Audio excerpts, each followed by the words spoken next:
नमस्कार दोस्तों, मैं हूं श्याम सुंदर और आप देख रहे हैं मैं भी भारत। देश में आम चुनाव हो रहा है और कल यानी 19 अप्रैल को पहले चरण का मतदान होगा। हमारी कोशिश है कि इस लोकसभा चुनाव में आदिवासी मुद्दों की भी चर्चा हो। इसके साथ साथ आदिवासी नेताओं और मतदाता दोनों की आवाज़ भी चुनाव की चर्चा में शामिल होनी चाहिए। इस सिलसिले में आज हम आपको त्रिपुरा की राजधानी अगरतला लिए चलते हैं। त्रिपुरा में 2 सीटें हैं और राज्य की कुल आबादी का करीब 1/3 यानी 33 से 34% जनजातीय समुदाय के लोगों का है। यहाँ की त्रिपुरा ईस्ट सीट जनजातीय समुदायों के लिए आरक्षित है, लेकिन त्रिपुरा वेस्ट की सीट पर भी जनजातीय मतदाता का महत्व कम नहीं है। इस चुनाव में एक तरफ बीजेपी, आईपीएफटी और टिपरामोथा है तो दूसरी तरफ इंडिया गठबंधन है। इस गठबंधन में सीपीआईएम और कांग्रेस पार्टी हैं। त्रिपुरा में बीजेपी के पाले में 2 जनजातीय आधार वाली पार्टी यानी आईपीएफटी और टिपरामोथा हैं।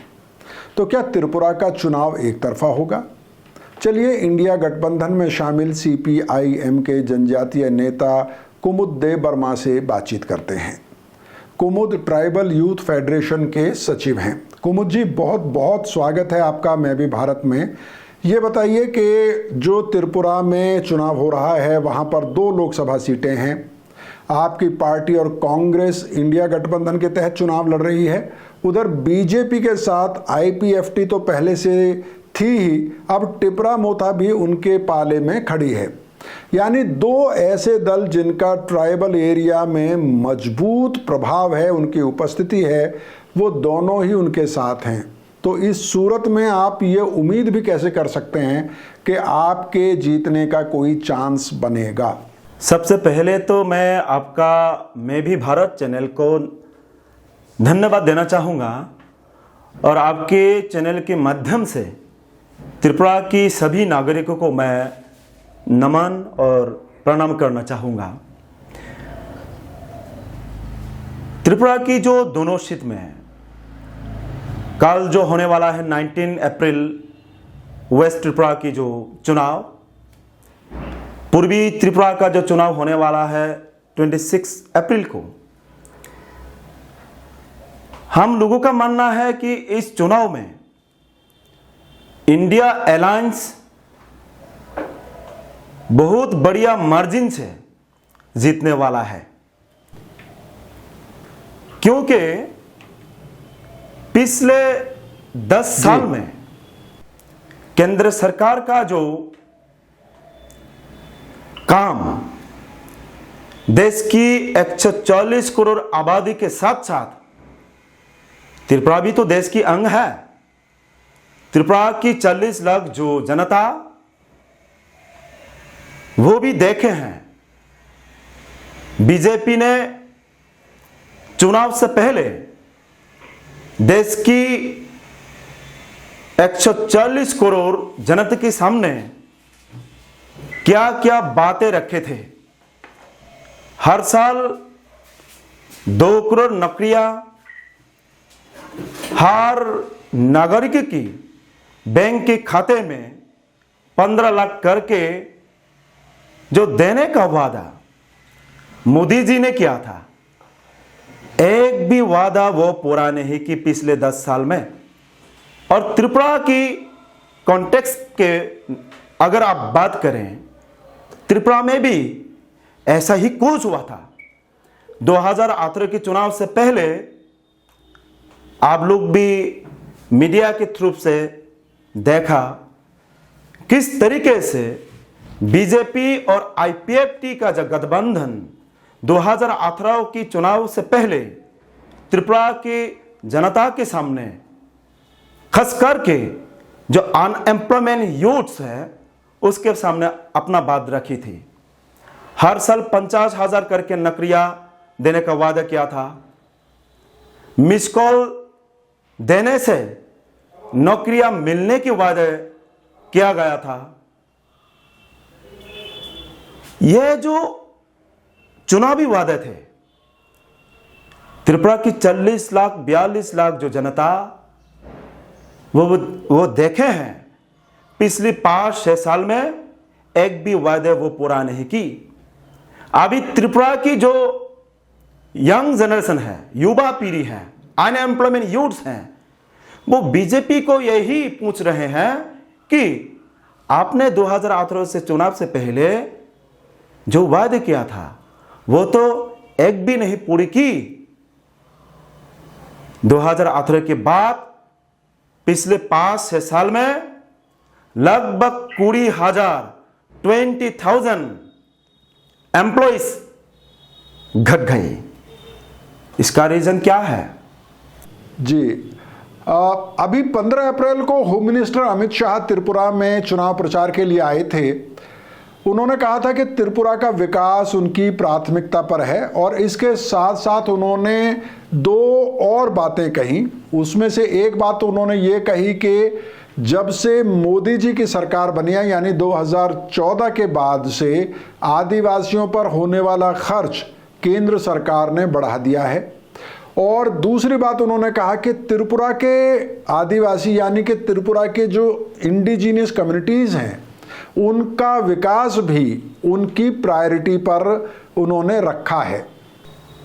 मैंने भी देखा कुछ दिन पहले कुमारघाट में देश की स्वराष्ट्र मंत्री अमित शाह जी ने आके यह बात कही। उन्होंने उनकी जो स्पीच, उस स्पीच में कहा था कि त्रिपुरा के साब्रूम रेलवे स्टेशन एक्सटेंड वो बीजेपी के सरकार ने की, इंटरनेशनल एयरपोर्ट उन्होंने की, इंटरनेशनल स्टेडियम जो अभी भी काम चल रहा है पिछले 5-6 साल से ज्यादा पूरे नहीं हुए, उसके बातें कर रहे थे। मैं बीजेपी को यह बात बतलाना चाहूंगा और याद दिलाना चाहूंगा, 2018 से पहले त्रिपुरा में लेफ्ट फ्रंट का गवर्नमेंट था। उस समय ही यह जो प्रोजेक्ट उसका डीपीआर वो किया गया था। जिस प्रोजेक्ट के बारे में श्री अमित शाह जी ने बोल रहा था उस समय कुमारघाट में, मैं तो बोलना चाहूंगा लेफ्ट फ्रंट के गवर्नमेंट के समय जो काम किया गया था उसको ही वो बीजेपी का काम बोलकर और एक जुमलाबाजी की। त्रिपुरा की 40 लाख जनता को मालूम है कि साब्रूम का रेलवे स्टेशन किसके समय हुआ था, एयरपोर्ट किसके समय हुआ था, इंटरनेशनल एयरपोर्ट का जो स्टेडियम का जो काम चल रहा है किसके समय हुआ था। और अभी अभी जो आपने बोल रहा था कि आदिवासी समाज के उन्नति के लिए वो काम कर रहे हैं, मैं आपको यह बात भी बोलना चाहूंगा, श्री अमित शाह जी ने जो भी डिमांड कर रहे हैं, ये जो 2018 के बाद जो टीटीएडीसी पिछले 2021-22 में जो चुनाव हुआ था, त्रिपुरा में था जो रीजनल पार्टी 18 सीट्स लेकर टीटीएडीसी में अभी है। जो अभी अभी इस चुनाव से पहले बीजेपी के संग गठबंधन की, इस गठबंधन से पहले त्रिपुरा मोथा का जो चीफ है श्री प्रद्युत किशोर देबबर्मा जी, वो राज परिवार का एक सदस्य हैं।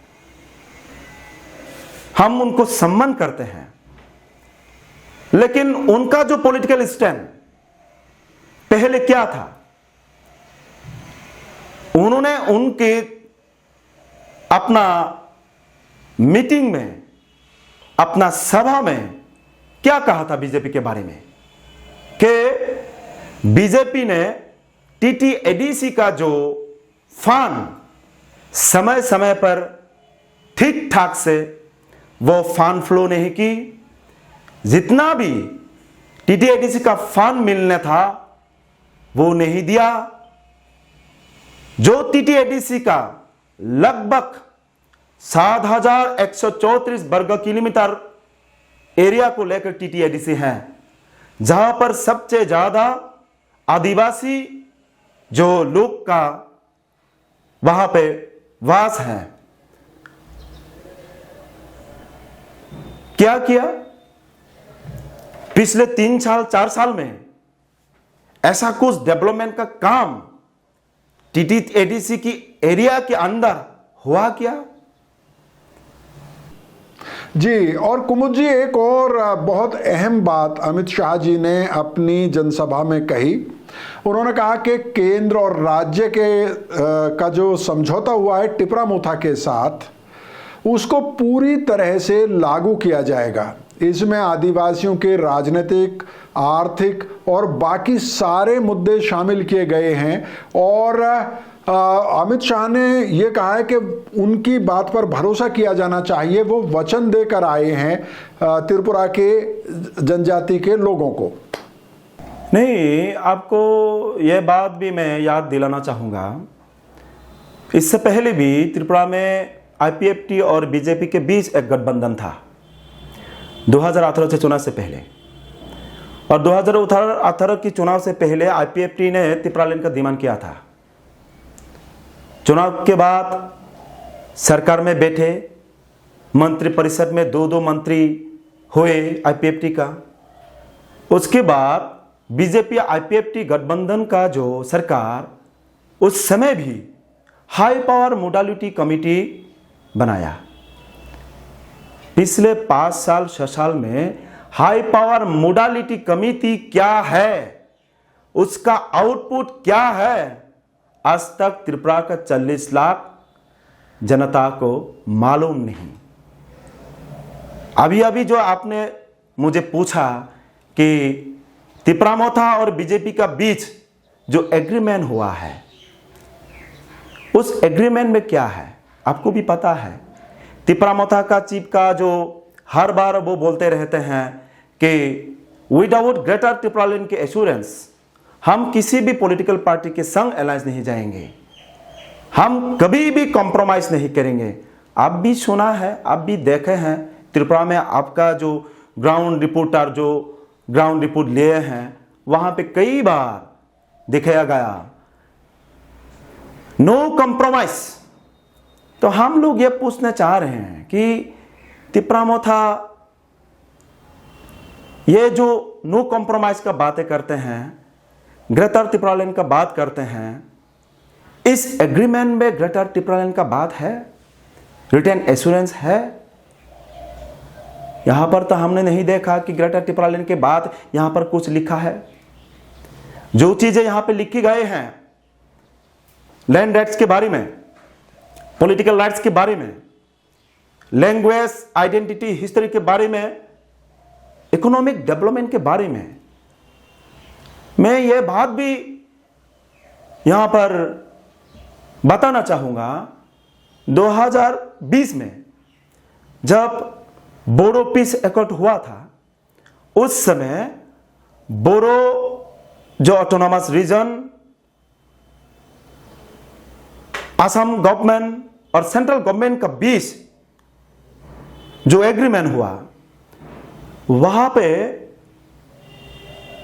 क्लियरली ये कहा गया हर साल Assam government 250 crore, central government 250 crore करके हर साल 500 करोड़ बोडोलैंड के डेवलपमेंट के लिए वो दिया जाएगा। लेकिन इस एग्रीमेंट में जो इकोनॉमिक डेवलपमेंट के बारे में कहे जा रहे हैं, यहां पर तो हमने नहीं देखा कि कुछ ऐसा स्पेशल पैकेज है। यह जो एग्रीमेंट हुआ है, हम लोग जो ऑब्जर्वेशन में हैं और हम लोग का मानना है, पिछले आईपीएफटी और बीजेपी के संग जो एग्रीमेंट हुआ था हाई पावर मोडालिटी कमिटी, उसी तरह ही ठीक यह एग्रीमेंट भी होगा। इस एग्रीमेंट पे कुछ भी मिलने वाला नहीं है। मैं और एक बतलाना चाहूंगा आपको। कल देश के प्रधानमंत्री जी आए हैं अस्तबल ग्राउंड में वो एक चुनाव का रैली उन्होंने किया, सभा किया। देश की प्रधानमंत्री के थ्रू इस एग्रीमेंट के बारे में एक भी शब्द त्रिपुरा के 40 लाख जनता नहीं सुने। देश की प्रधानमंत्री के तरफ से यह आश्वासन नहीं मिला कि इस एग्रीमेंट को फुलफिल किया जाएगा। तो अभी त्रिपुरा का जो 40 लाख जनता ये पूछ रहे हैं कि आखिर में ये जो एग्रीमेंट वो फुलफिल होगा। यहां पर ग्रेटर त्रिपुरालैंड का तो कुछ भी रिटर्न एश्योरेंस नहीं है, तो फिर ग्रेटर त्रिपुरालैंड का जो कॉम्प्रोमाइज वो हो चुके हैं, वो त्रिपुरा की जनता ये पूछ रही हैं। चलिए कुमुद जी, ये तो बीजेपी और टिपरा मोथा की बात हो गई, लेकिन आपके गठबंधन यानी इंडिया गठबंधन की बात करें तो आपके पास कहने के लिए क्या है? आप क्या वादे कर रहे हैं खास तौर से त्रिपुरा के जनजातीय लोगों से, जिससे कि वो आपके ऊपर भरोसा करें, आपके गठबंधन को वोट करें? मैं आपके चैनल के माध्यम से यही कहना चाहूंगा, समय मैं मानता हूं कि ये समय सबसे ज़्यादा हमारे गुरु हैं, शिक्षक हैं। पिछले 10 साल और त्रिपुरा की पिछले 6 साल में त्रिपुरा की जो जनता ने क्या सोचा था, बीजेपी के पार्टी की तरफ से क्या वायदे रखे गए थे, जो वायदे आज तक एक भी वायदे पूरा नहीं की गए।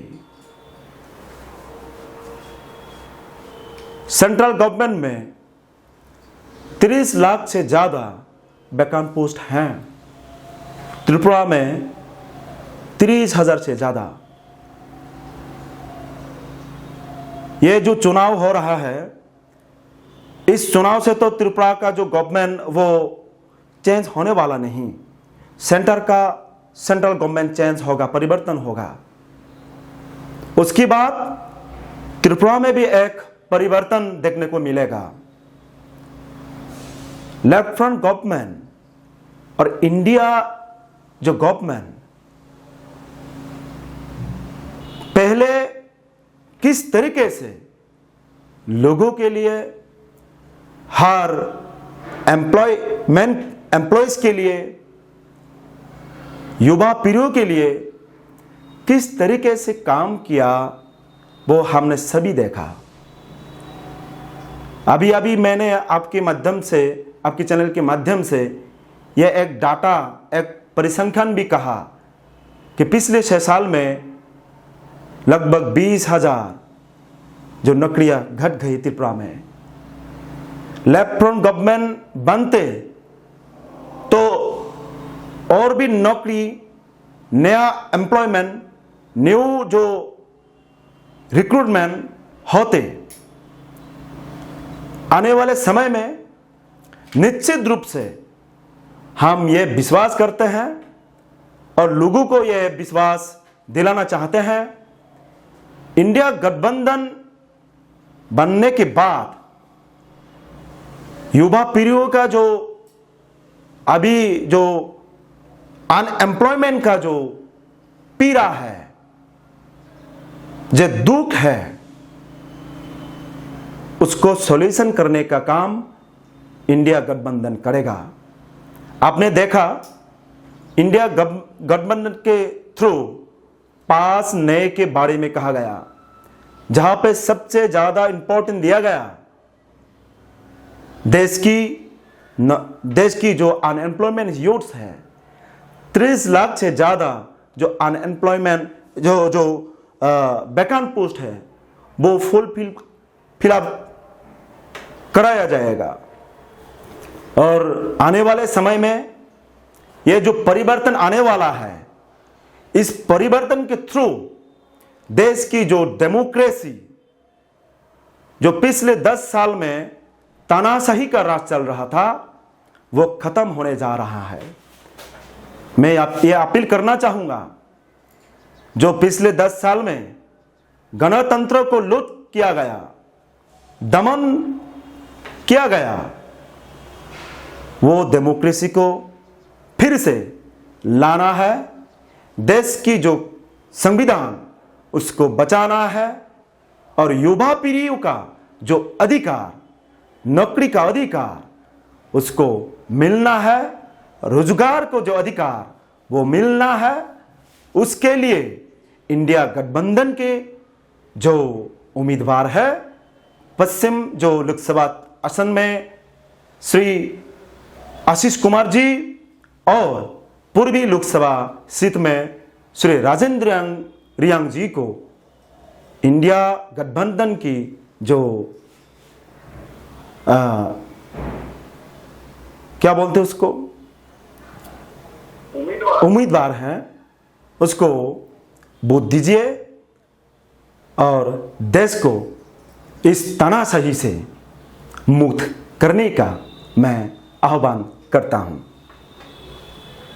कुमुद वर्मा जी, आपका बहुत बहुत शुक्रिया। चुनाव के इस माहौल में आपने अपने बिजी शेड्यूल से मैं भी भारत के लिए समय निकाला, इसके लिए आपका आभार रहेगा। और दोस्तों, जैसा मैंने आपको शुरू में कहा कि मैं भी भारत की ये कोशिश है कि लोकसभा चुनाव के दौरान आदिवासी मुद्दों पर भी बात हो, आदिवासी नेताओं की भी आवाज़ इस चुनाव प्रचार में सुनाई दे, और ख़ास तौर पर जो आदिवासी मतदाता है, जो आदिवासी लोग हैं, वो क्या चाहते हैं, वो भी इस चुनावी चर्चा में ज़रूर शामिल होनी चाहिए। और इसके लिए हम न सिर्फ इंटरव्यूज़ की सीरीज़ चला रहे हैं, बल्कि कई ग्राउंड रिपोर्ट्स हम लोग फाइल कर रहे हैं। मुझे उम्मीद है कि आप वो ग्राउंड रिपोर्ट्स हमारे YouTube चैनल पर ज़रूर देख रहे होंगे। बहुत बहुत शुक्रिया। Thank you.